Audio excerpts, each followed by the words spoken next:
अकीर्तिं चापि भूताति कथयिष्यन्ति ते अव्ययां संभावितस्य चाकीर्तिर्मरणादतिरिच्यते। तथा सब लोग तेरी बहुत काल तक रहने वाली अपकीर्ति का भी कथन करेंगे और माननीय पुरुष के लिए अपकीर्ति मरण से भी बढ़कर है। ने people will also pour undying infamy on you, and infamy brought on a man enjoying popular esteem is worse than death. भयद्रणादुपरतं मंस्यन्ते त्वां महारथा येषां च त्वं बहुमतो भूत्वा यास्यसि लाघवम्। और जिनकी दृष्टि में तू पहले बहुत सम्मानित होकर अब लघुता को प्राप्त होगा, वे महारथी लोग तुझे भय के कारण युद्ध से हटा हुआ मानेंगे। And the warrior chief who thought highly of you will now despise you, thinking that it was fear which drove you from battle.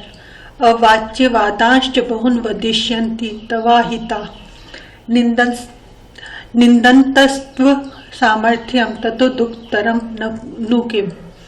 तब वैरी लोग तेरे सामर्थ्य की निंदा करते हुए तुझे बहुत से न कहने योग्य वचन भी कहेंगे, उससे अधिक दुख और क्या होगा। And your enemies disparaging your might will speak many unbecoming words. What can be more distressing than this. प्रसंग उपर्युक्त बहुत से हेतुओं को दिखलाकर युद्ध न करने में अनेक प्रकार की हानियों का वर्णन करने के बाद अब भगवान युद्ध करने में दोनों तरह से लाभ दिखलाते हुए अर्जुन को युद्ध के लिए तैयार होने की आज्ञा देते हैं। हतो व वापस्यसि स्वर्गम जित्वा व भोक्ष्यसि महिम तस्मादुत्तिष्ठ कौन्तेय युद्धाय कृतनिश्चय। या तो तू युद्ध में मारा जाकर स्वर्ग को प्राप्त होगा अथवा संग्राम में जीतकर पृथ्वी का राज्य भोगेगा। इस कारण हे अर्जुन, तू युद्ध के लिए निश्चय करके खड़ा हो जा। Die and you will win heaven, conquer and you enjoy sovereignty of the earth, therefore stand up Arjun determined to fight. प्रसंग उपर्युक्त श्लोक में भगवान ने युद्ध का फल राज्य सुख या स्वर्ग की प्राप्ति तक बतलाया, किंतु अर्जुन ने तो पहले ही कह दिया था कि इस लोक के राज्य की तो बात ही क्या है, मैं तो त्रिलोकी के राज्य के लिए भी अपने कुल का नाश नहीं करना चाहता। अतः जिसे राज्य सुख और स्वर्ग की इच्छा न हो उसको किस प्रकार युद्ध करना चाहिए, यह बात अगले श्लोक में बतलाई जाती है। सम दुखे समय कृत्वा लाभा लाभो जया जयो ततो युद्धाय युज्यस्व नेवं पापम वापस्यसि। जय पराजय, लाभ हानि और सुख दुख को समान समझकर उसके बाद युद्ध के लिए तैयार हो जा। इस प्रकार युद्ध करने से तू पाप को नहीं प्राप्त होगा। Treating alike victory and defeat, gain and loss, pleasure and pain, get ready for the fight, then fighting thus you will not incur sin. प्रसंग यहाँ तक भगवान ने सांख्य योग के सिद्धांत से तथा शास्त्र धर्म की दृष्टि से युद्ध का औचित्य सिद्ध करके अर्जुन को समता पूर्वक युद्ध करने के लिए आज्ञा दी। अब कर्म योग के सिद्धांत से युद्ध का औचित्य बतलाने के लिए कर्म योग के वर्णन की प्रस्तावना करते हैं। एषा त अभिहिता सांख्ये बुद्धिर योगे त्विमां शृणु बुद्धया युक्तो यया पार्थ कर्म बंधम प्रहास्यसि।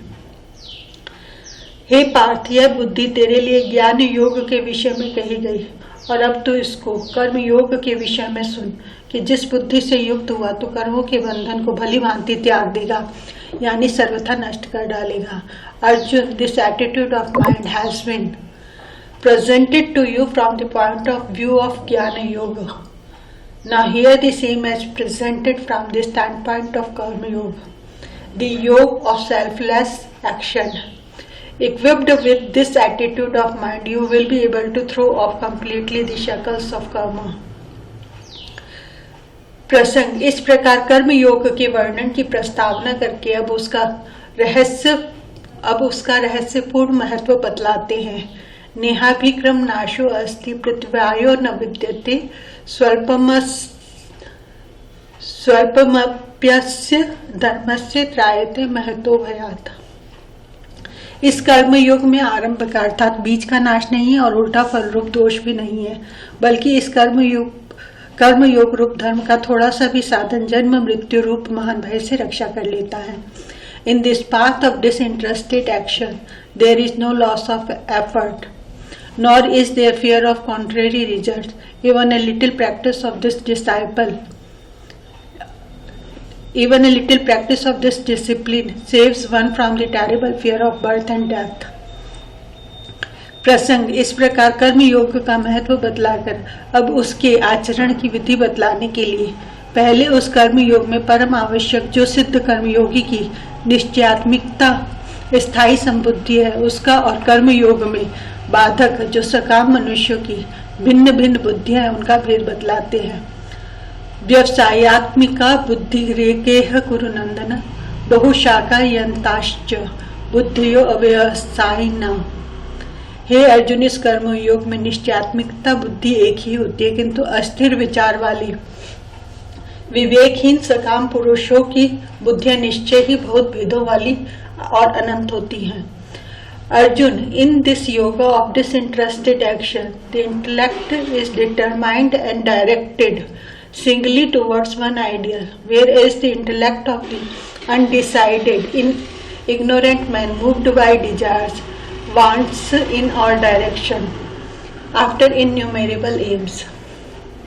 प्रसंग, इस प्रकार कर्म योगी के लिए अवश्य धारण करने योग्य निश्चयात्मिकता बुद्धि का और त्याग करने योग्य सकाम मनुष्यों की बुद्धियों का स्वरूप बतलाकर अब 3 श्लोकों में सकाम भाव को त्याज्य बतलाने के लिए सकाम मनुष्यों का स्वभाव, सिद्धांत और आचार व्यवहार का वर्णन करते हैं। यामिमाम पुष्पिताम वाचम प्रवदन्त्य विपश्चित वेदवादरताः पार्थ नान्यदस्तीति वादिनः कामात्मानः स्वर्गपरा जन्म कर्म फलप्रदा क्रिया विशेष बहुलाम भोगेश्वर्य गतिम प्रति भोगेश्वर्य प्रसक्तानां यतापहरित चेतसा व्यवसायत्मिका बुद्धि समाधो न विधीयते। हे अर्जुन, जो भोगों में तन्मय हो रहे हैं, जो कर्म फल के प्रशंसक, वेद वाक्यों में प्रीति रखते हैं, जिनकी बुद्धि में स्वर्ग ही परम प्राप्य वस्तु है और जो स्वर्ग से बढ़कर दूसरी कोई वस्तु ही नहीं है, ऐसा कहने वाले हैं, वे अविवेकी जन इस प्रकार की जिस पुष्पित यानी दिखाओ शोभायुक्त वाणी को कहा करते हैं, जो कि जन्म रूप कर्म फल देने वाली एवं भोग तथा ऐश्वर्य की प्राप्ति के लिए नाना प्रकार की बहुत सी क्रियाओं का वर्णन करने वाली है, उस वाणी द्वारा जिनका चित्त हर लिया गया है, जो भोग और ऐश्वर्य में अत्यंत आसक्त हैं, उन पुरुषों की परमात्मा में निश्चयात्मिकता बुद्धि नहीं होती। Arjun, those who are full of worldly desires and devoted to the latter of the Vedas, who look upon heaven as the supreme goal and argue that there is nothing beyond heaven, are unwise. They utter flowery speech recommending many rituals of various kinds for the attainment of pleasure and power with rebirth as their fruit. Those whose minds are carried away by such words and who are deeply attached to pleasure and worldly power cannot attain the determinate intellect concentrated on God. प्रसंग, इस प्रकार भोग और ऐश्वर्य में आसक्त सकाम मनुष्यों में निश्चयात्मिकता बुद्धि के न होने की बात कहकर अब कर्म योग का उपदेश देने के उद्देश्य से पहले भगवान अर्जुन को उपयुक्त भोग और ऐश्वर्य में आसक्ति रहित होकर स्वभाव से संपन्न होने के लिए कहते हैं। त्रैगुण्य विषया वेदा निस्त्रेय गुण्यो भवार्जुन निर्द्वंद्व नित्य सत्वस्तो निर्योक्षेम आत्मवान। हे अर्जुन, वेद उपर्युक्त प्रकार से तीनों गुणों के कार्य रूप समस्त भोगों एवं उनके साधनों का प्रतिपादन करने वाले हैं, इसलिए तू उन भोगों एवं उनके साधनों आसक्तिहीन हर्ष शोकादि द्वंद्व से रहित नित्य वस्तु परमात्मा में स्थित योग क्षेम को न चाहने वाला और स्वाधीन अंतःकरण वाला हो।